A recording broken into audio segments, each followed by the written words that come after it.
Les damos la bienvenida a Transbordo Virtual. Hoy vamos a presentar el tema de la inteligencia emocional. La inteligencia emocional es una habilidad imprescindible.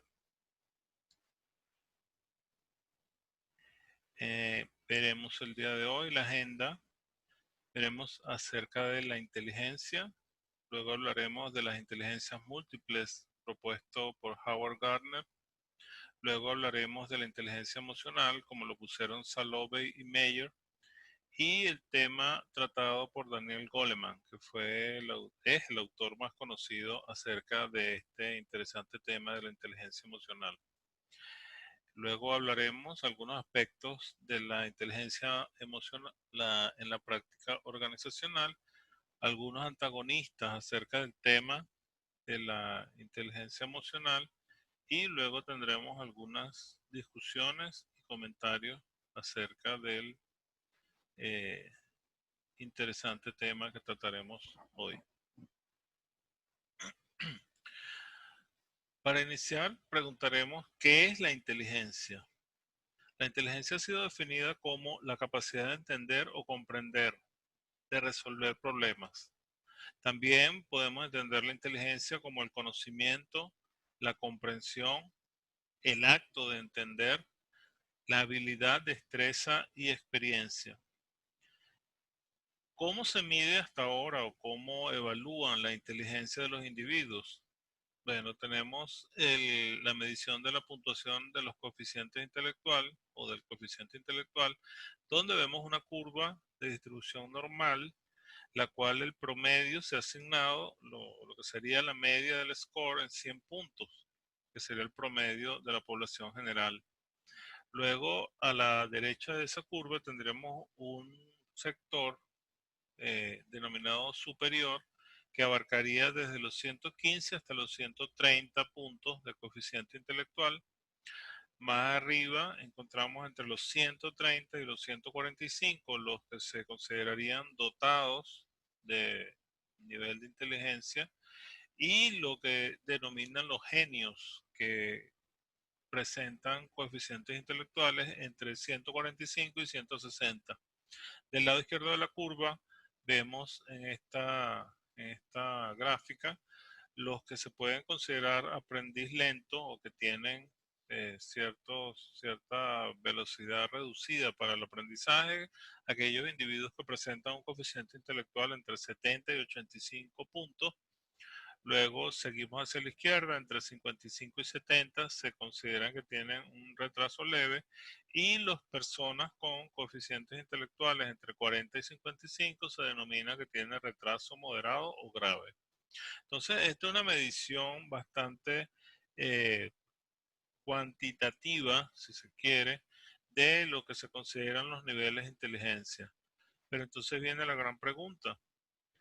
Esa es la única inteligencia que posee el ser humano. Y esta pregunta entonces la propuso o la resolvió de alguna manera la teoría de Howard Gardner, promulgada cerca de 1983, que hablaba de las inteligencias múltiples, en las cuales sostenía que los individuos no solo podían tener inteligencia formal, que es la medida con las pruebas de coeficiente intelectual, que están dirigidas básicamente hacia las áreas lógico, matemática y espacial, sino que los individuos pueden presentar otro tipo de inteligencia, por ejemplo, la inteligencia lingüística, la cinético-corporal, la musical, la interpersonal, intrapersonal y la naturalista. Entonces, viendo cada una de estas inteligencias y la propuesta de Gardner, podemos ver que en la inteligencia lingüística vemos aquellos individuos que pueden destacarse en el manejo del lenguaje, son intérpretes natos, tienen una facilidad hacia el aprendizaje del lenguaje, que son sistemas de comunicación verbal, los cuales dominan. Vemos personas consideradas políglotas que manejan hasta 5, 6, 7 idiomas y más. Y entonces estas personas tienen ciertas habilidades dirigidas hacia esta área muy particular del conocimiento, que es la lingüística. Asimismo, tenemos personas que tienen inteligencia lógico-matemática que pudiera entrar en la clasificación que vimos anteriormente, personas con alto nivel de IQ, de coeficiente intelectual, y entonces vemos científicos como Einstein, Newton, si lo hubieran aplicado a las pruebas, vemos científicos con gran capacidad hacia la abstracción lógica y el desarrollo de problemas matemáticos o físicos. Está la inteligencia espacial, que muchas veces se las asignamos a individuos con gran poder de visualización, tal como lo tienen los arquitectos, que pueden diseñar edificaciones, ver en tres dimensiones, ver espacios grandes y no se limitan a el planteamiento bidimensional, sino pueden pensar o tienen la capacidad de percibir los espacios de una manera integral. Asimismo, tenemos personas que tienen la inteligencia musical, como los grandes músicos de la historia, Beethoven, Bach, Mozart, etcétera, que ellos han presentado siempre, o han representado, perdón, lo que sería la habilidad de la composición, la música, el ritmo, la armonía, y han sido capaces entonces de desarrollar obras musicales que han permanecido hasta nuestros días como grandes obras. Están las personas que tienen gran habilidad corporal y sinestésica.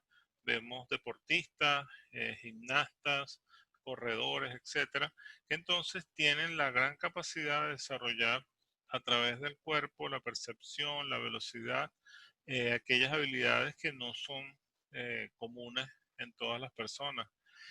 Está la inteligencia intrapersonal y la interpersonal, que dirigidas a lo que estamos hablando en el tema de hoy, se van a relacionar con aquellos aspectos ligados a la inteligencia emocional. Y la inteligencia naturalista, que son aquellas personas que tienen aptitudes y relaciones con el entorno y el medio ambiente, que son entonces estos individuos que tienen sus habilidades naturales y las relacionan entonces con su entorno.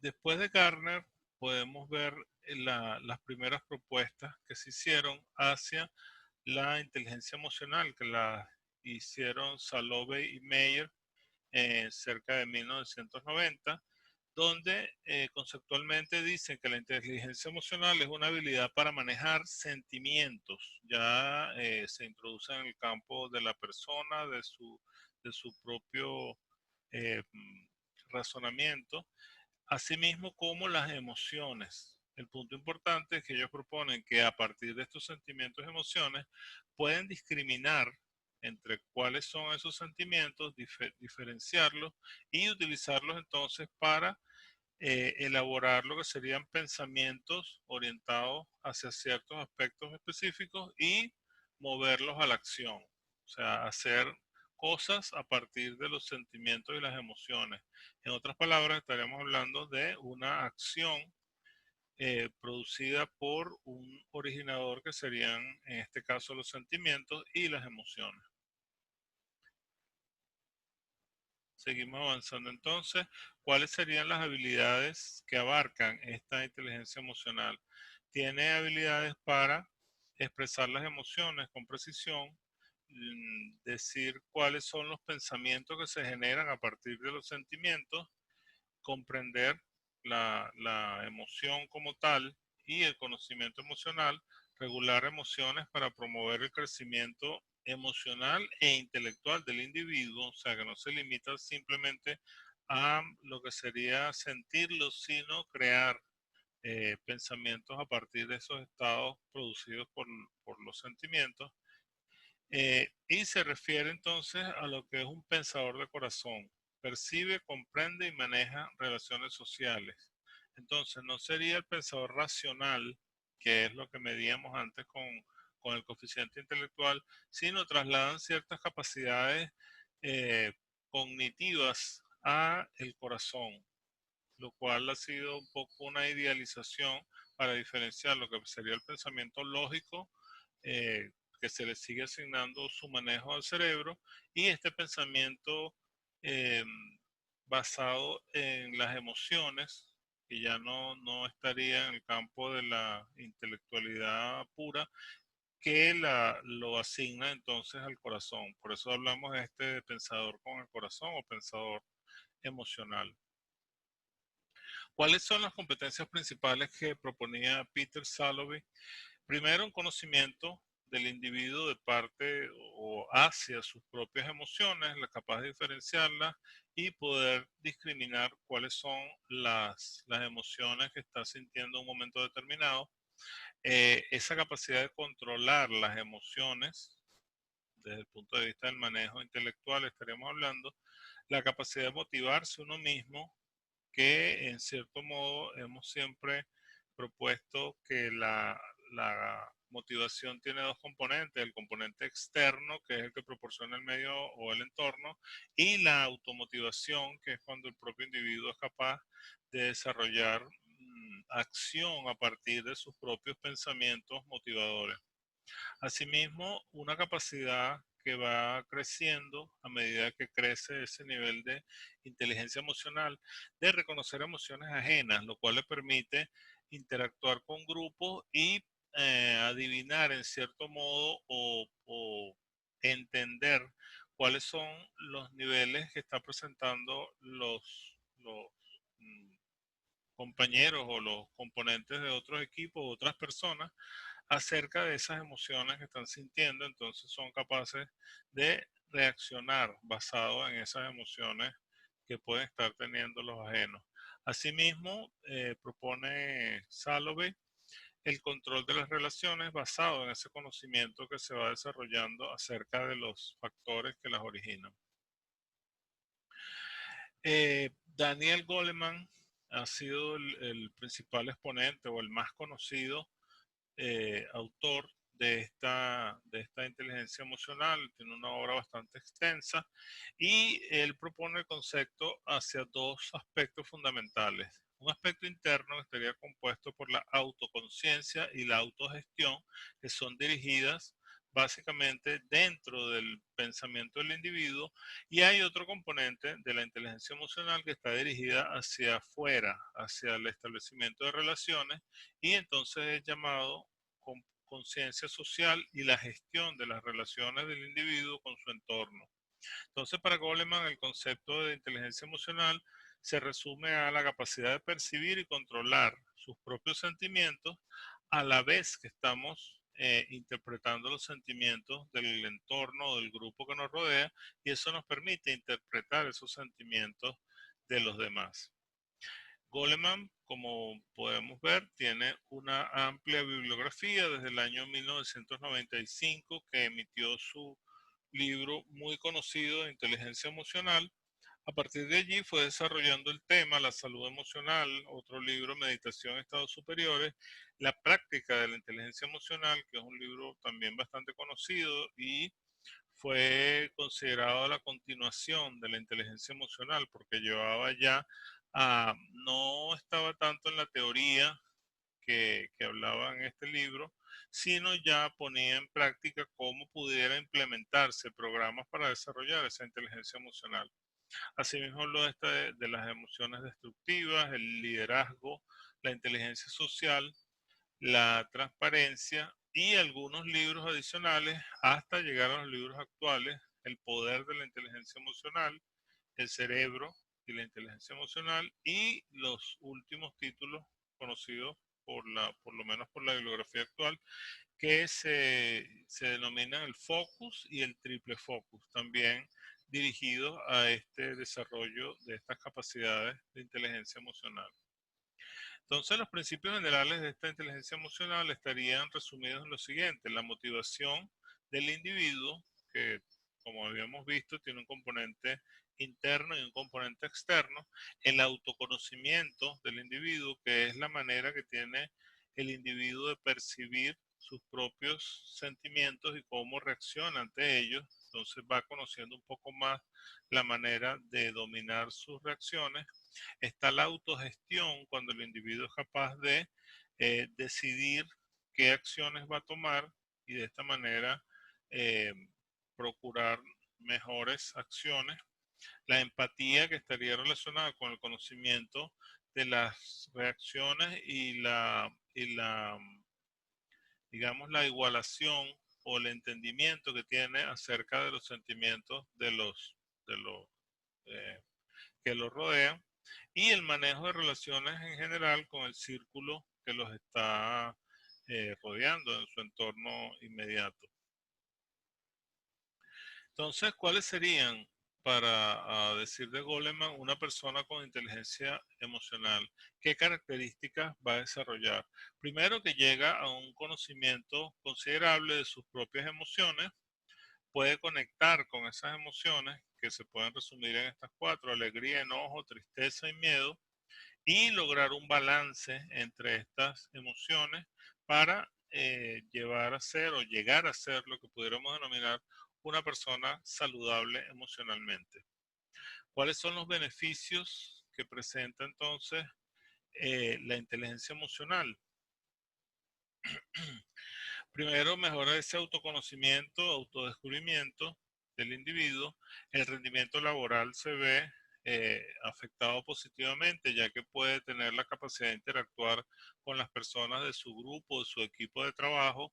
Eso lógicamente eleva esos niveles de productividad tan buscados por las organizaciones. Asimismo, lo protege y evita del estrés. El estrés muchas veces es provocado por la incertidumbre. Cuando la persona conoce en ciertos niveles de cuáles son los factores que le producen estrés, puede llegar de alguna manera a controlarlo a través de técnicas conocidas como la respiración, etcétera, la concentración, la meditación. Asimismo, maneja esas relaciones interpersonales con todas las personas que lo pueden llegar a rodear o afectar.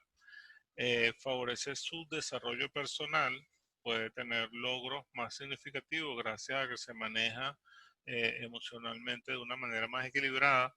Le da una capacidad de influencia y liderazgo al manejar tanto los sentimientos y reacciones propias como las reacciones de los individuos de su grupo de trabajo. Favorece ese bienestar psicológico porque manifiesta ese equilibrio emocional. Asimismo, la ansiedad, que es una característica de algunos individuos eh, que pueden controlarla o no, y lo puede también ayudar la inteligencia emocional a superar la depresión y la tristeza. Asimismo, bueno, como consecuencia de todo esto, aumentaremos la motivación interna, y esto, lógicamente, le ayuda a alcanzar sus metas, y eh, según algunos estudios hechos al tema, puede lograr que el individuo descanse mejor, o sea, tenga un mejor sueño, con lo que se evita el llamado insomnio, que es una de las enfermedades que aqueja a una gran cantidad de la población y puede provocar ciertos desequilibrios en la persona. En cuanto a las habilidades sociales, tenemos tres beneficios lógicos o directos del mejoramiento de la inteligencia emocional en el individuo. Primero, que puede expresar sus emociones en ambos niveles, verbal y no verbal. El lenguaje no verbal, como se ha dicho en algunas ocasiones, es bien importante, ya que complementa lo que se dice de manera verbal. Asimismo, tiene en cuenta la repercusión de sus emociones a otras personas, siendo parte esta de la empatía, cómo yo conecto con otras personas a través de la manifestación de mis sentimientos. Y también puedo llegar a un nivel, depende de qué tanto conozca yo de ese manejo de la inteligencia emocional, a ayudar a las personas de su grupo inmediato que lo rodean de experimentar sus emociones. Esto ya es un papel asignado por líneas generales a los psicólogos, los cuales, bueno, estudian específicamente las emociones y ayudan a las personas, a los individuos, a que mejoren esos niveles de expresión de sus emociones particulares.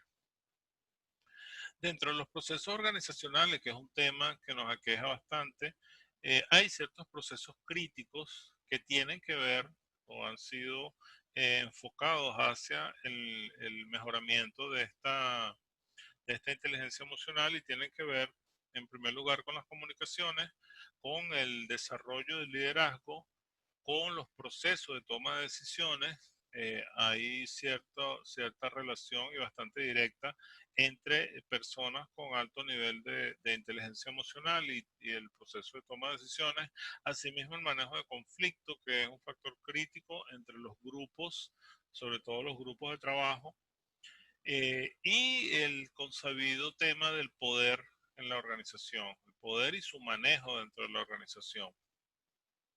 Un poco para hablar de las comunicaciones, ya es también bastante practicado que para el funcionamiento de los equipos de trabajo, que son un factor fundamental en el desarrollo y crecimiento de toda organización, las comunicaciones son fundamentales. Yo necesito de establecer canales fluidos de comunicación para que el trabajo asignado a equipos, entendiendo que nadie por sí solo es capaz de producir tanto trabajo o mejor que el que produce un equipo, por ese componente de la llamada sinergia, que habla que digamos, el trabajo en equipo produce un mejor resultado que la sumatoria individual de los trabajos de cada uno, ya que la sinergia complementa esas capacidades individuales y las potencia, obteniendo mejores resultados. Entonces, basado en esto, en la medida que la persona tenga capacidades de desarrollar esa inteligencia emocional a un nivel que le mejore su capacidad de comunicación con sus semejantes, en este caso a nivel organizacional con su grupo de trabajo, en esa misma medida vamos a tener un individuo más productivo, mejor relacionado y en general con más capacidad para seguir produciendo resultados ligados a ese trabajo en equipo tan necesario en los días actuales. Luego está el tema del liderazgo, también muy relacionado con la inteligencia emocional, ya que se ha determinado, vamos a decir medido, sino determinado, que aquellas personas que pueden desarrollar un liderazgo considerable dentro de su grupo son aquellos individuos que logran el manejo tanto de su equilibrio personal como la capacidad de hacer entender a su grupo inmediato aquellos beneficios que produce el hecho de manejar los sentimientos y manejar las acciones producidas como consecuencia de estos sentimientos. Entonces, el liderazgo dentro de las organizaciones también es un factor para analizar bajo el punto de vista de esta inteligencia emocional. En el proceso de toma de decisiones es sumamente relevante en las organizaciones, ya que vivimos en una constante toma de decisiones. Siempre estamos decidiendo, puede ser decisiones financieras, decisiones económicas, decisiones personales, decisiones de grupos sociales que afectan el resultado de las empresas. Y entonces, se ha determinado también que aquellas personas con un alto índice de esa inteligencia emocional pueden tener mayor facilidad para la toma de decisiones, porque estas decisiones serán en cierto modo más racionales, basadas en los hechos que se le presenten y no estarían orientadas por algún factor de sesgo producido por los sentimientos personales o las predilecciones individuales de esas personas. En cuanto al manejo de conflicto, obviamente el manejo de las características de la inteligencia emocional va a influir porque se entiende, aun cuando el conflicto es un factor inherente a todas las organizaciones van a presentar una posición acerca de lo que sería este manejo de conflicto. Hay algunas organizaciones que incluso lo consideran necesario para que a partir de ese conflicto se produzcan resultados diferentes y de esa manera enfocan lo que sería el crecimiento de esa organización. Por lo tanto, pudiéramos hablar que se promueven ciertos niveles de conflicto para que las discusiones entre las partes vayan produciendo mejoras en la manera de hacer las cosas.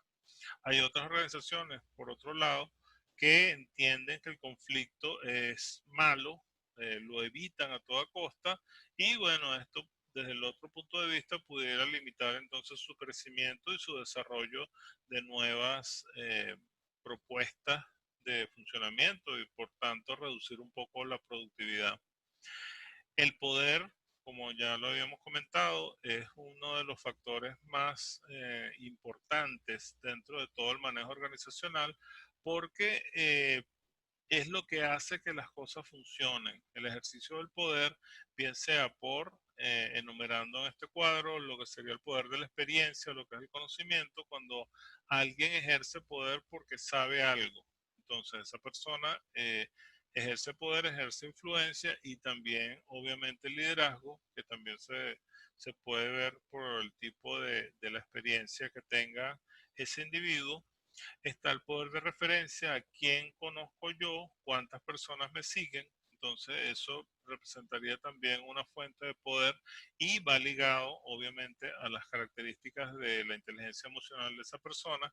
Está el poder de retribución, cuánto yo puedo beneficiar a alguien dentro de la organización, y eso también será una de las fuentes de poder. El poder legítimo, que yo creo que es el único que se ejerce sin influir con las características personales del individuo, ya que este viene determinado por su estructura en el organigrama y en la posición que tenga el individuo dentro de la organización.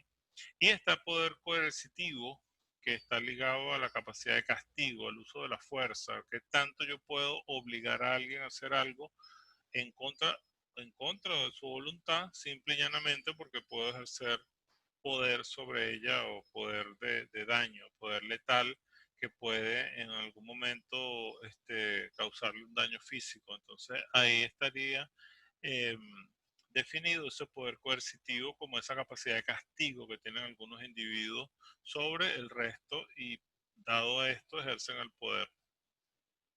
Hay un pensamiento bien interesante que dice de Lao Tse, un filósofo chino, que el que todo lo juzga fácil encontrar la vida difícil.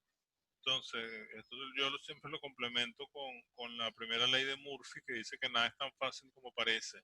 Entonces, así como vemos que la inteligencia emocional pareciera ser un elemento muy importante en la vida organizacional, hay sus detractores o hay sus antagonistas que no consideran que el que la inteligencia emocional sea el único factor que ejerce influencia dentro de las organizaciones, sino todo lo contrario, que hay otros elementos y la oposición con la inteligencia emocional viene también desde el punto de vista de que no está probada científicamente. Entonces, estos antagonistas de las teorías de la inteligencia emocional se basan primero en que no se sabe a ciencia cierta si la inteligencia emocional es una habilidad cognitiva, o sea, proviene del razonamiento, o es metacognitiva, lo cual me permitiría adivinar o ver de una manera anticipada o prever, en otras palabras, cuáles serían los pasos que yo tengo que desarrollar. O sea, sería como una capacidad más allá de mi conocimiento y yo pudiera prever entonces por ejemplo, en un salón de clases, cuáles serían los mejores métodos de enseñanza, simplemente porque yo lo digo y yo considero que es así.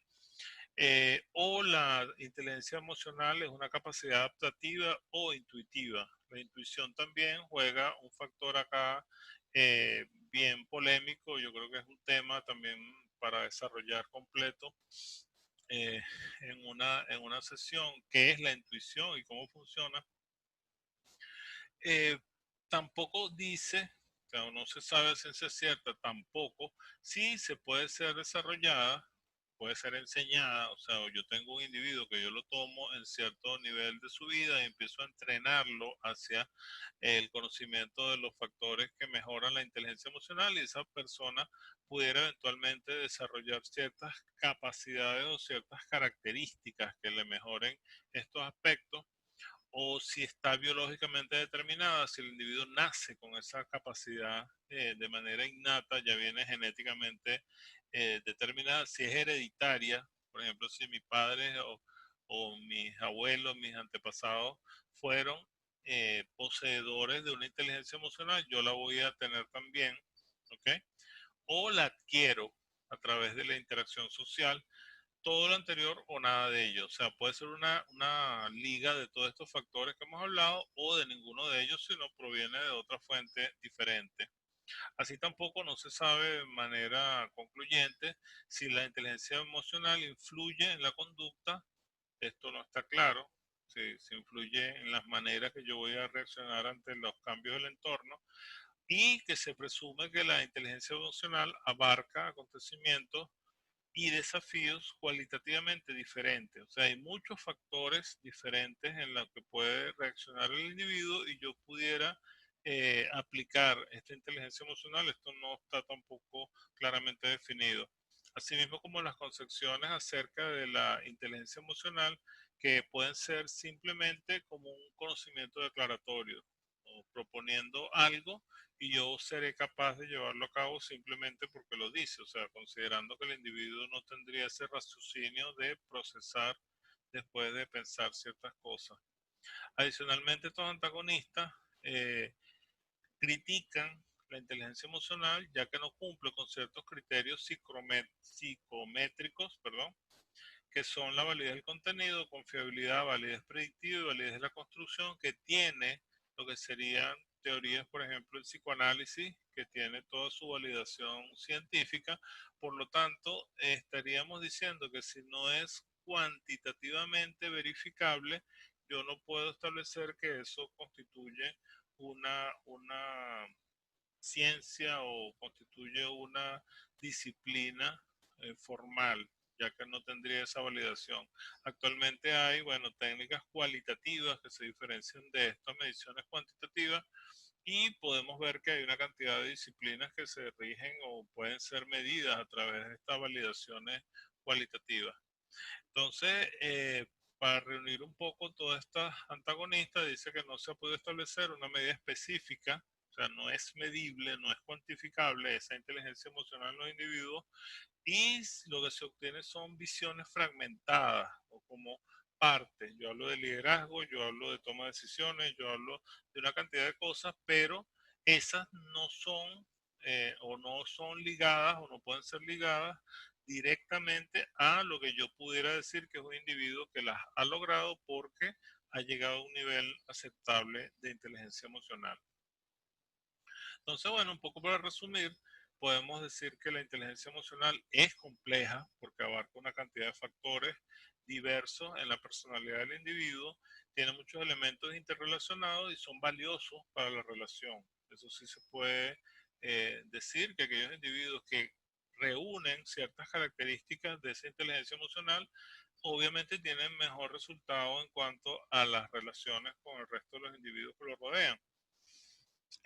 También se ha visto, se ha demostrado que los elementos que propone la inteligencia emocional, repetimos, ese liderazgo, conexión con los demás, manejo de los sentimientos, etcétera, pueden ser aprendidos.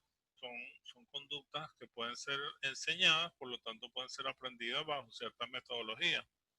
La formación de los equipos y las organizaciones requieren de ese desarrollo de inteligencia emocional de sus miembros, ya que, como mencionamos anteriormente, esas características son, si se quiere, necesarias y favorables a lo que sería la formación de un equipo y mejorar la productividad de ese equipo.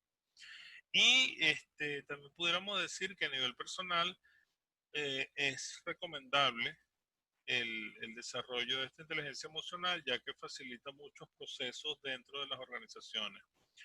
Y por supuesto, ya esto es una apreciación un poco más personal, que mediante una actitud personal positiva es necesaria, es condición necesaria para poder desarrollar esa inteligencia emocional. Es un concepto, como repito, muy personal, tiene que ver con el hecho de que con una actitud negativa, por el contrario, con una predisposición negativa del individuo, es un poco complejo lograr estos factores que estamos mencionando, aun cuando sean fraccionados, pero son factores que favorecen ese desarrollo en las organizaciones. Entonces, bueno, agradezco de verdad su atención a esta presentación del día de hoy, y que no me queda más que invitarlos a una discusión o a una conversación acerca de estos factores que hemos analizado en estos minutos que compartimos hablando acerca de la inteligencia emocional. Agradecido por su presencia. Yo, el profesor González, con la batuta. Bueno, profesor Pedro, como siempre, trayendo a este espacio temas interesantísimos y súper útiles. Muchas gracias por compartir esto con nosotros. Yo estoy bastante contento con lo que he visto hoy. Tengo algunas preguntas en el chat y contamos en este momento también en nuestra audiencia con la presencia del profesor Héctor Villegas, quien me ha pedido un espacio para participar junto a usted con una pregunta que él considera prudente. Entonces vamos a organizarnos así, vamos a leer los comentarios y las preguntas y luego invito al profesor Villegas para que realice las observaciones que quiere realizar. Ahora bien, comienzo.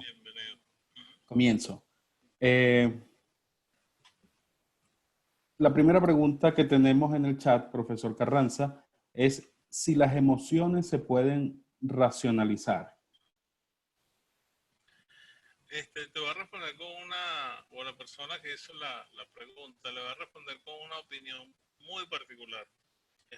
Nuevamente quiero dejar claro, no soy psicólogo, probablemente un psicólogo tenga una opinión contraria a lo que yo les voy a decir, pero yo digo que sí. O sea, yo digo que las emociones después de un proceso de entrenamiento dirigido hacia una cierta modificación de conducta, yo tengo la seguridad, en mi posición, repito, de que las emociones pueden ser controladas. Entonces, uno pudiera llegar a un nivel en el cual, ante ciertos estímulos, como la emoción es una reacción a cierto estímulo externo, yo pudiera decir que ante ciertos estímulos yo puedo llegar a ser capaz de controlar esas emociones y sencillamente no decir reprimirlas, porque puede ser que las esté sintiendo, pero sí las controlo en cuanto a la expresión externa de esas emociones. Repito, un punto de vista muy personal.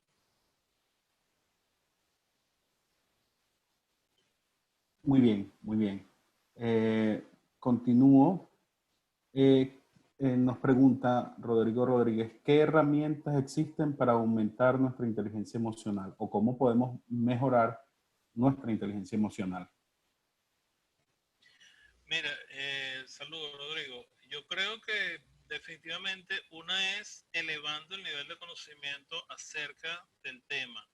O sea, entendiendo claramente cuáles son los elementos que constituyen o manifiestan el desarrollo de esa inteligencia emocional y empezar a trabajar cada uno de ellos. Yo creo que gran parte del trabajo es propio, es del individuo.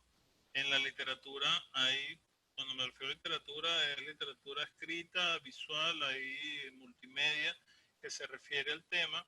Yo creo que mientras más uno entienda, haga esquemas, gráficos, etcétera, y internalice la manera de desarrollar esos aspectos, en esa misma medida puede irse aprendiendo. Entonces, hay bibliografía, yo luego le pudiera recomendar alguna, pero definitivamente son capacidades que yo las puedo desarrollar. Yo le puedo decir que uno puede desarrollar manejo de conflicto, uno puede desarrollar las capacidades de comunicación, uno puede llevar a una persona totalmente introvertida a ser un buen comunicador de, de cualquier tipo de nivel. Eh, liderazgo, el liderazgo en cierto modo es innato, como también vemos el ejercicio del poder, pero hay cierto liderazgo que puede ser aprendido. O sea, yo puedo agarrar a un individuo, lo formo en ciertas características, la práctica lo va a llevar a desarrollar cierto nivel de ejercicio de lo que sería ese liderazgo y puedo entonces definitivamente desarrollar una conducta de líder. Entonces, resumiendo un poco, yo creo que lo importante es leer, entender, capacitarse y practicar entonces esas habilidades que constituirían esa inteligencia emocional y llevarlas adelante. El lenguaje, perdón, pues me pasó una muy importante que también lógicamente puede ser aprendido y practicado sobre todo, que es la lectura del lenguaje no verbal.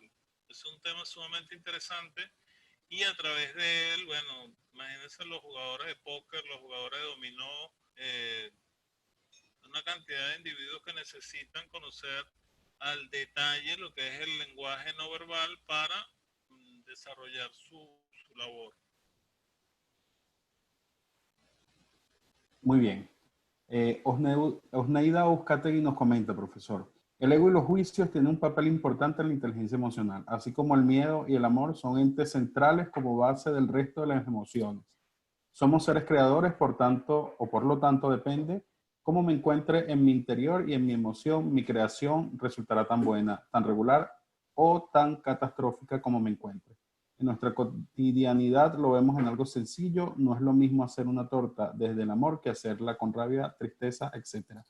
Las emociones se habitan, lo inteligente es que no se queden. Pero hay una pregunta o son No, es ideas. un comentario, es un Ah, comentario. ok. Gracias. Si, Gracias, Oneida. Muy bueno. Alvin nos dice, al hablar de emociones se contempla algo que es complejo de controlar. Considera que es necesario cierto nivel de asesoría psicológica.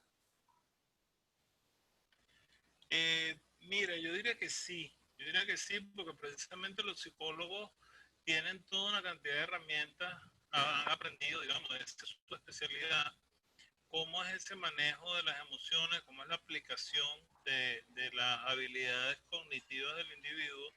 Entonces yo entiendo que la asesoría de un psicólogo es necesaria para entender cómo se van desglosando internamente cada una de las emociones desde el punto de vista de los sentimientos, de las percepciones, etcétera, y cómo entonces desarrollar algún tipo de técnica, eso es precisamente especialidad de los psicólogos, de cómo yo voy construyendo un modelo diferente a lo que venía siendo. Me explico un poquito. Si yo me considero, por ejemplo, una persona tímida y llego y hablo con un psicólogo, él me explica cuáles son las bases de la personalidad, a lo mejor la inseguridad, es un poquito de autoestima, tengo una autoestima muy baja, etcétera. Me dice cuáles son todas las características que están ocasionando en mí ese nivel de timidez y me va a explicar cómo yo puedo desarrollar las estrategias de la personalidad o las estrategias personales para llevarla adelante. Entonces, obviamente, si yo repito esas conductas diferentes, lógicamente, si sigo haciendo lo mismo, voy a tener el mismo resultado. Cuando empiezo a aplicar conductas diferentes, definitivamente yo creo que sí pueden desarrollarse niveles diferentes y superar aquellas barreras que uno pueda considerar que no son las más óptimas.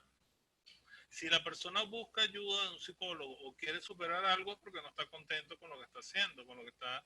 O sea, yo soy tímido, no me gusta ser tímido, quiero ser un poco más extrovertido. ¿Qué tengo que hacer? Entonces, lo primero es eso, la motivación al cambio y de qué disposición yo voy a contar para lograr ese resultado. La profesora Loyola comenta que es un tema muy útil para la gerencia y trabajo colaborativo en las organizaciones. Isabel Colina nos comenta que existen técnicas para controlar las emociones. La respiración consciente es una de ellas. Henry nos dice, fue muy buena su exposición, aunque me ha dejado una inquietud cuando usted considera que las personas deben estar automotivadas.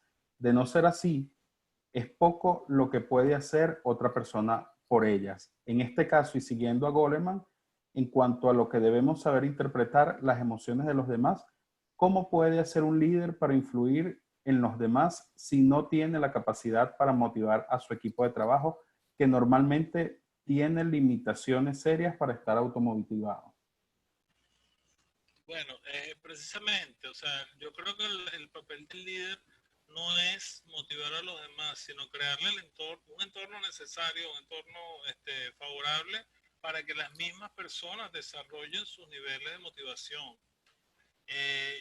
Ahí sí lo puedo decir con conocimiento de causa, que uno cuando le toca un papel de dirigir un grupo de trabajo, eh, tiene que desarrollar esas habilidades de psicólogo. Por eso digo que yo no soy psicólogo, pero me gusta mucho porque, bueno, con la lectura uno tiene que entender cuáles son los tipos de personalidad, cuáles son las tipologías, cuáles son los tipos de caracteres. Hay un librito también que ese es como que más, que dice las... ¿Cómo se llama? Ah, ok, ya lo vi, que lo tengo aquí atrás. Se llama El arte de la seducción, que también yo lo comenté algunas veces en algunos cursos. No es seducción romántica, lo que estamos hablando acá, es seducción de la personalidad. De un actor, Robert Greene, también a las personas que estén interesadas nos escribe el correo y se lo puedo hacer llegar. Eh, Él analiza 13 tipos de personalidades, o sea, 13 categorizaciones de personas. Y cuando uno está manejando un equipo de trabajo y es un líder y tienes que manejar y tienes que llevar adelante, tú tienes que entender cuáles son los motivadores que tiene esa persona o qué lo mueve a la acción. Una motivación es un movimiento, es algo que te lleva a la acción, a hacer algo. Si a mí algo no me motiva, jamás voy a mover un pie en la dirección de lo que yo quiero. Cuando yo encuentro un motivador interno, es lo que hace que yo tome acción. Entonces, hasta que uno no ve clara esa relación, que la persona es la que tiene que poner digamos, internamente ese componente de motivación, yo no puedo entonces ayudarlo poniendo las condiciones favorables. Visto de otra manera, yo digo, yo puedo poner la oficina más bella del mundo con una vista al Ávila, perfecto, todo espectacular, mobiliario buenísimo, condiciones ambientales, a lo mejor cierto nivel de remuneración, que eso tampoco es un motivador. Este, McClellan ya lo determinó, los elementos monetarios no son motivadores per se, sino simplemente factores higiénicos. Entonces yo tengo que desarrollar una capacidad de motivar a que el individuo se motive. O sea, ese 20%, 10% que yo estoy proponiendo, que es la motivación externa, lo que tengo es que disparar en el individuo esos elementos motivadores internos que lo vayan a mover y van a mover ese 80% que yo sostengo que es la motivación interna. No sé si quedó claro o si me pueden reformular la pregunta, si algo no les supe explicar. Bien, bueno, nos los harán saber por el chat. Vamos con un Sí. comentario de Jennifer Flores, luego José tiene una pregunta y vamos con el profesor Héctor Villegas para que participe con nosotros. Jennifer Flores nos comenta, saludos profesor. Personalmente, Hola. siempre he considerado que el exceso de positividad es igual de perjudicial. Por ello, después de conocer el tema de la inteligencia emocional, considero que también se trata de manejar y controlar nuestras emociones a fin de evitar que toquen cualquiera de los dos extremos. Y José nos pregunta, si la inteligencia emocional se estudia, se aprende, ¿cuáles serían las materias principales? ¿Quién tendría o pudiera tener la facultad de valorar y determinar el nivel de inteligencia emocional? Bueno, fíjate que tocaste un punto bien interesante porque esos precisamente son los criterios que usan los detractores o los antagonistas, como lo llamo yo, de las teorías. Muchas veces las personas dicen, o sea, o los antagonistas sostienen que no es tan buena como la pintan porque no es medible, no es calibrable, como yo puedo decir que ya yo motivé suficiente o no motivé suficiente, etcétera. Eso cae un poco en lo que es el desarrollo de los trabajos actualmente, los desarrollos científicos. Hay muchas personas que sostienen que no es nada más lo cuantitativo, sino lo cualitativo. La inteligencia emocional es totalmente eh, características blandas, por eso lo contrastan con las características duras de la ciencia. Yo no la puedo medir precisamente, o sea, precisamente me refiero a un nivel de precisión tal que yo puedo decir fulano de tal está 90% motivado o fulano está 45% motivado. Inclusive las escalas de calificación, cuando yo pongo una encuesta cualitativa, las escalas, cuando yo pongo del 1 al 5, cuando digo que 5 es totalmente de acuerdo y 1 es totalmente en desacuerdo, eso es una escala de grises, entre blanco y negro. Entonces, yo no puedo decir con certeza que yo tengo un 25%. Cuando alguien dice, por ejemplo, del 1 al 10, ¿cuánto calificas tú eh, a fulano de tal como líder? Entonces tú dices, bueno, yo le pongo un 8. Eso es totalmente eh, personal. El que está emitiendo ese juicio está basándose en el conocimiento propio que él tenga de líderes anteriores, y él dirá, bueno, él no es tan bueno como la experiencia previa que yo tengo acumulada de una cantidad de líderes que yo conozco, etcétera, que funcionan de esta manera. Entonces, lo que estoy estableciendo son siempre patrones de comparación. Por eso es que estas escalas cualitativas no son ciertas per se, sino tienen cierto nivel de error. Y va a depender del tamaño de la muestra que estoy tomando, de individuos que me están dando su opinión, y de la experiencia previa, cuáles son los paradigmas que tengan esos individuos dentro de su formación personal. Me explico. Si yo, por ejemplo, tomo un grupo o tomo una muestra de personas que durante toda su vida han pasado trabajo, necesidad, nunca han logrado nada, etcétera, han sido como que de una mente un poco limitada en cuanto al desarrollo personal, ellos me van a dar una opinión de la misma persona totalmente diferente. Si tomo una cantidad de personas también en una muestra, que no la estaría tomando aleatoria, sino sería un poco sesgada, pero precisamente para lo que quiero expresarme. Si tomo un grupo de personas que toda su vida han sido exitosas, han tenido logros, han tenido una cantidad de cosas, puede ser por sus características personales, pero indefinidamente, o sea, definitivamente su paradigma ha sido diferente al primer grupo que les comenté.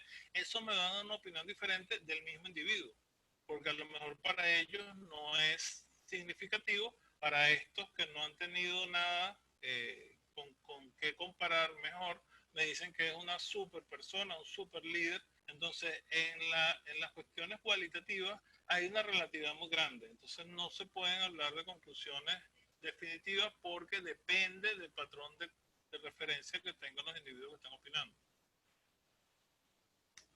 ¿Sí? Bien, bien. Bueno, ahora invito al profesor Villegas voy a ver. Ah, ok. Profesor, hable para ver si se escucha. Sí, buenas tardes. Buenas Bienvenido. tardes, profe, ¿cómo estamos? Pedro, un abrazo y un saludo. Gustavo, qué bueno saber de Gracias. ustedes. También saludo a Igualmente. Loyola, que la veo por allí y no sé, no logro identificar el resto, pero igual un saludo para todos los participantes de esta interesante charla que nos ha traído Pedro hoy. Fíjate, le pedí a Gustavo la participación, debido a que, bueno, fue un tema que en sociología de las organizaciones y en el posgrado de psicología de las organizaciones también estuvimos nosotros trabajando cuando aparece el gran tema de la inteligencia emocional. Fíjate que una de las primeras preguntas, Pedro, que yo hago es que si las emociones se pueden racionalizar, o sea, si tú puedes aplicar racionalidad o le puedes aplicar inteligencia, porque el nivel de la inteligencia es un nivel estrictamente racional, a las emociones. Fíjate que toda la discusión posterior a la crisis de la razón, a la crisis de un modelo que nace en el siglo XV, cuando nace la ciencia, toda la discusión sobre la crisis de la razón es precisamente que las emociones quedaron subyugadas a la razón. Bueno, y si vamos al área del psicoanálisis, si nosotros vamos al psicoanálisis, Freud parte que nosotros somos una fuerza erostanática, nosotros somos pulsión, fundamentalmente pulsión, y el super yo, la sociedad, es la que nos racionaliza, es la que nos regulariza. Y esa regularización es lo que nos permite la vida social. Rousseau diría que son las normas las que nos han permitido, entre otros, las que nos han permitido las normas sociales, que son normas racionales, son construidas con esa intencionalidad, las que nos han permitido vivir en sociedad. Pero fíjate, cuando uno habla de inteligencia emocional, y esa es una discusión que yo planteé hace muchísimos años, estamos casi que en presencia de lo que algunos especialistas en la lingüística llaman un oxímoron o un oxímoron, es decir, dos palabras que parecen contradictorias. Ustedes recuerdan, hay una, por supuesto, que tiene que ver con el ámbito político, que es inteligencia militar. ¿Ok? La inteligencia militar es una cosa que es contradictoria per se. Por ejemplo, pero en el ámbito académico y en otros ámbitos, cuando nosotros hablamos de desarrollo sustentable, los grandes apologetas del desarrollo sustentable no se dieron cuenta que los críticos iban a comenzar por allí. Precisamente la sustentabilidad es un concepto con el que luego se trabaja a partir del año 92, después de Río de Janeiro. Precisamente la sustentabilidad lo que quiere es salirle al paso, ¿ok?, a todo lo que ha sido el modelo desarrollista y progresista, nacido en el siglo XV, ¿ok? Y que lo que quiere es parar el desarrollo que el hombre ha construido para apropiarse de la sociedad, para apropiarse de su inmediatez. Entonces, eso de inteligencia emocional muchas veces, y por eso es que, como decías tú, Pedro, los detractores de la inteligencia emocional parten de que, fundamentalmente la gente de la psicometría, de esa parte de la psicología muy dura, que son los psicómetras. Los psicómetras dicen, igual que los matemáticos, igual que los físicos, igual que la gente de las ciencias duras, si no se mide, no es conocimiento, ¿ok? Si tú no logras medirlo, tú no logras demostrarlo desde el punto de vista cuantitativo, tú no vas a poder en ningún momento decir que estás hablando de ciencia. Tú estás hablando de cosas falaces, tú estás hablando quizá de brujería, tú estás hablando de una cosa, pero de ciencia tú no estás hablando cuando tú no lo puedes medir. Por eso es que este concepto de inteligencia emocional es un concepto que logra tener muchísimos detractores por esa misma razón, porque no es como la psicología convencional.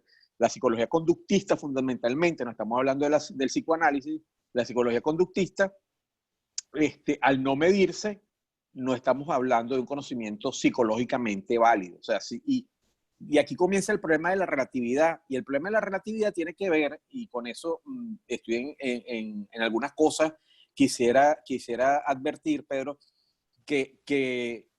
o sea, convencernos, o a estas alturas, cuando la ciencia ya ha dicho cosas al respecto, de que la inteligencia tiene un componente mayoritariamente genético. Hay quienes dicen que no tiene ninguna, porque es que la genética no puede ser explicada fuera del contexto social, además.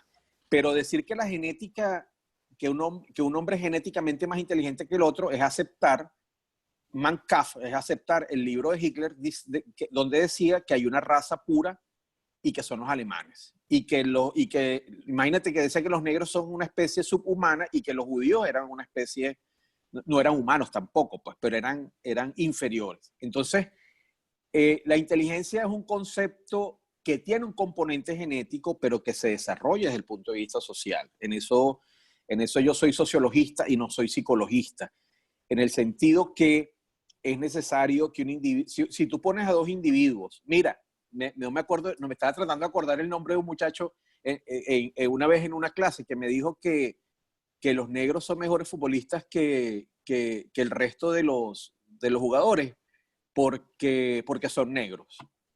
Y yo le dije, no, mira, el fútbol, igual que todos los deportes, tiene un componente sociológico que tú no lo puedes apartar. Tú pusiste a este señor que juega golf, a Tiger Woods, lo pusiste, un hombre de color, un hombre negro. Bueno, pasa que yo tengo que tener cuidado en este país si uno dice negro, nadie me está escuchando, pero aquí no sé, aquí la palabra está prohibida.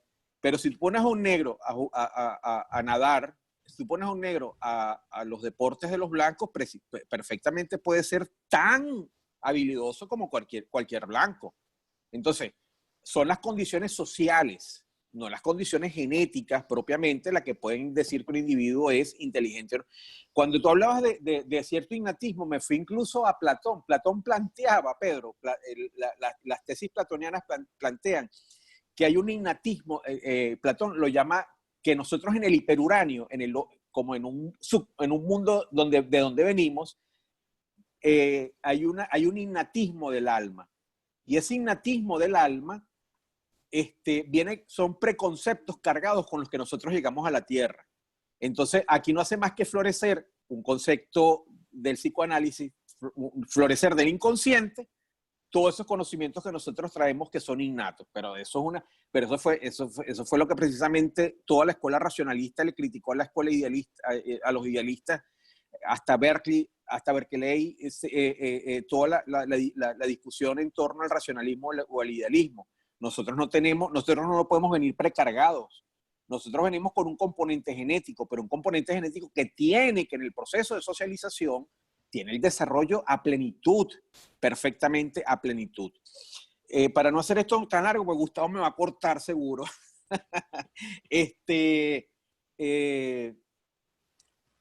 La inteligencia emocional, yo creo que va más allá, y por ahí alguien hacía un comentario, que es la capacidad de yo manejar a los otros. Es un concepto que podría también someterse a alguna discusión con cierta profundidad, sobre todo en las teorías del ejercicio del poder, pero ya eso es como harina de otro costal, ¿no? Por ahora me voy a quedar allí, Pedro. Me encanta gracias, Gustavo, por permitirme y a ti también, Pedro, a todos los participantes, y estoy abierto para ver qué montamos por allí. Por favor, Pedro, salúdame a Marta y a la niña. ¿Cómo está la niña? Por favor, salúdame. Y queremos una clase, Héctor. ¿Cómo no, Rodrigo? Mira, Rodrigo, no me estés pidiendo clase, que tú te me escapaste, ¿oíste? Te fuiste a ver clase con otra gente porque me tuviste miedo, sinvergüenza. Un abrazo a todos. Gracias, Gustavo. Bueno, profesor Villegas, bienvenido cuando usted guste. Estas actividades son lunes y miércoles a las 3 de la tarde hora de Venezuela. Viernes. Perdón, lunes y viernes, disculpen, lunes y viernes a las 3 de la tarde hora de Venezuela. Si tiene un tema que quiera compartir con nosotros en algún momento, mire, las puertas están abiertas y más bien Gracias, muy honrados de que contemos con usted. Bueno, el profesor Carranza, díganos qué piensa con respecto a lo que dijo el profesor Villegas. Sí, bueno, o sea, definitivamente en cuanto al aspecto, yo creo que son concepciones personales que uno puede ir desarrollando, ¿no? De parte de la lectura. Totalmente de acuerdo y precisamente por eso traje esta parte de los detractores o los antagonistas, porque si no lo ponían, entonces ahí me iban a caer a palo, porque iban a decir, bueno, pero estás hablando como muy directo hacia lo que tú crees, pero no estás planteando la parte contraria. Si bien yo soporto mucho la idea de que este tipo de conductas pueden ser aprendidas, y de hecho son aprendidas, o sea, lo que es liderazgo, toma de decisiones, todas las habilidades que uno puede desarrollar en una organización, yo considero que pueden ser aprendidas porque, bueno, puedo decir que yo he aprendido algunas, he visto gente aprendiendo otras, he visto personas que no tenían la más mínima idea de dirigir un grupo y gracias a que tuvieron cierta formación llegaron a un nivel bastante bueno, admirable de lo que era el manejo de un tipo de conducta para poder dirigir grupos. Entonces, bueno, considero que es súper importante el hecho de que tú las puedes desarrollar, más no las puedes medir. O sea, yo te iba a agregar, Héctor, cuando estabas comentando lo de que lo que no se mide en la parte gerencial pasa exactamente lo mismo. Lo que yo no mido no lo puedo mejorar porque en base a qué puedo saber que estoy yendo más allá. Entonces, si yo voy a fijar metas, yo soy el primero que decía que las metas, los objetivos los mido a través de las metas asociadas y las metas las mido y tengo que tener un elemento de medición y un elemento de tiempo. ¿Para cuándo y cuánto? Entonces, cuando estoy hablando de habilidades que no las puedo medir por definición, porque yo sé que cuánto mejoraste tú en tu liderazgo es una apreciación muy particular de alguien o de algunas personas que puedan evaluar que fulano es mejor o peor líder que el otro. Son posiciones personales. Y al ser tan subjetivas, yo no las puedo medir y evidentemente no puedo plantear que hubo una mejora o no. Fíjate, perdón, Pedro. En el libro La sociedad postcapitalista de Peterson, me estoy acordando de viejas lecturas, ¿no? Él, cuando se hace después de la década de los 70, que Japón se levanta, Ave Fénix se levanta a competir con los Estados Unidos de una manera bien frontal en los mercados que ya los Estados Unidos tenían una presencia muy importante en el área tecnológica. Japón queda destruida después de la Segunda Guerra Mundial. Gracias al desarrollo, disculpa que te interrumpa, gracias al desarrollo de los americanos que fueron a Japón y levantaron claro, la calidad. Pero fíjate una de las cosas que dice Peterson allí. Los japoneses no tenían escuela de negocios como la tenían los gringos. Él decía, los estudiantes de posgrado de las empresas de Japón no llevaban 2 calculadoras a los exámenes. Porque lo más importante, y esto lo ha demostrado lo que es la gerencia, las diferentes teorías, las diferentes construcciones teóricas sobre la gerencia más eficiente. El problema de la gerencia no debe reducirse, pero sí tiene un gran componente desde el punto de vista de la intuición. ¿Ok? Tú puedes tener un trabajador que no te rinde desde el punto de vista cuantitativo lo que tú esperas, pero es un trabajador que es fundamental desde el punto de vista cualitativo para que el departamento funcione. Y eso lo sabes tú como líder. Y eso no lo mides tú. Eso no lo mides tú. Cuantitativamente es imposible medirlo. Es imposible medirlo. Entonces, cuando nosotros queremos, este es el azote de la medidera, pues. Es que precisamente lo que te decía, ¿qué fue lo que llevó a qué es lo que llevó a que el mundo se destruya? Que nosotros tengamos la peor crisis ecológica del planeta. El hombre, el desarrollo y el progreso. Todo desarrollo y todo progreso tenía que medirse. El sueño americano, ¿cuál es? Edificios, luces de neón, lo espectacular, la productividad, lo cuantitativamente importante, mientras que quedó soslayado todo lo que... Es que, bueno, los hombres no lloran. ¿Qué frase es esa?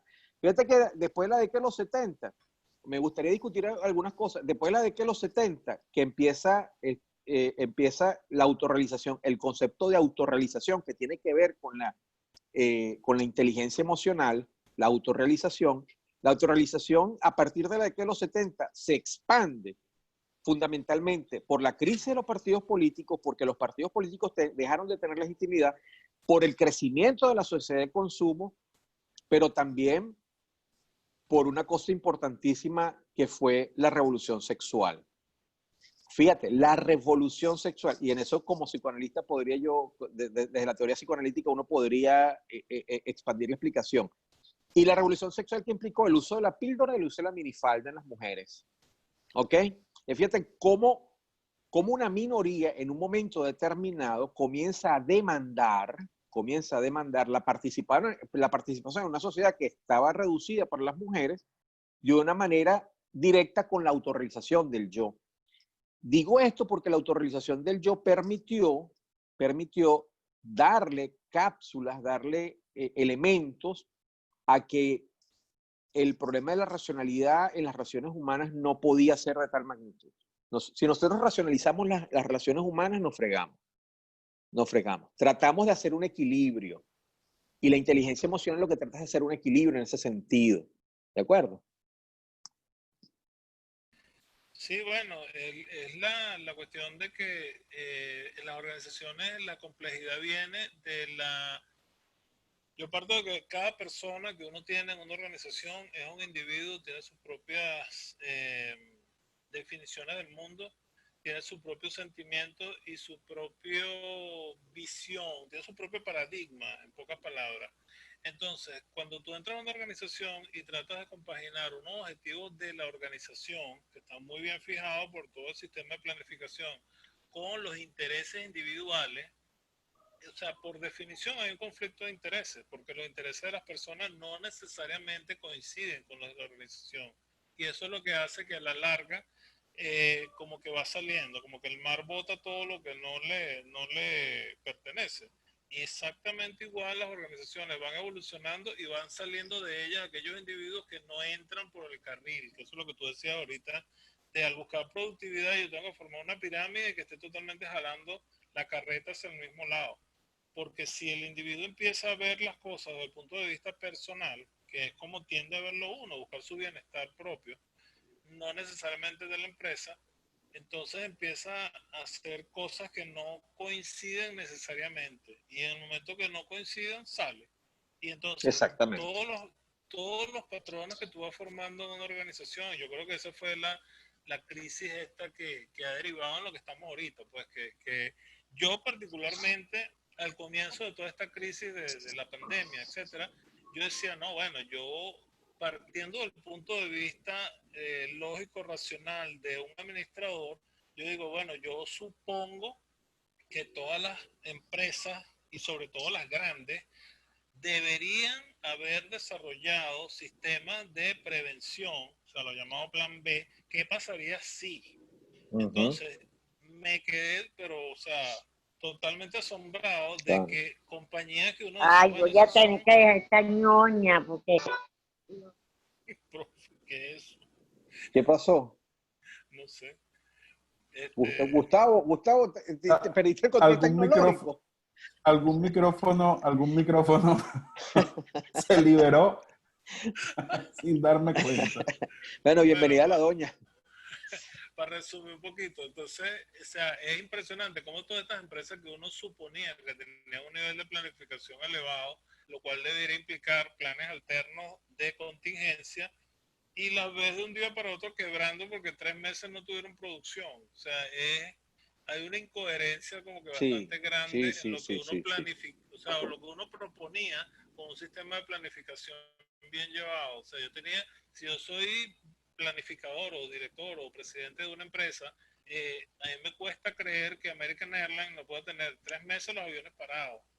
Eso pasa por cualquier cosa. O sea, imagínate un invierno fuerte que no puedan volar porque todos los Estados Unidos está cubierto de nieve. A ellos les había pasado un día, 2 días, 3 días y paraban los aviones y ya 3 días empezaba la cosa como que está feo, ¿no? O sea, los aeropuertos están parados 3 días.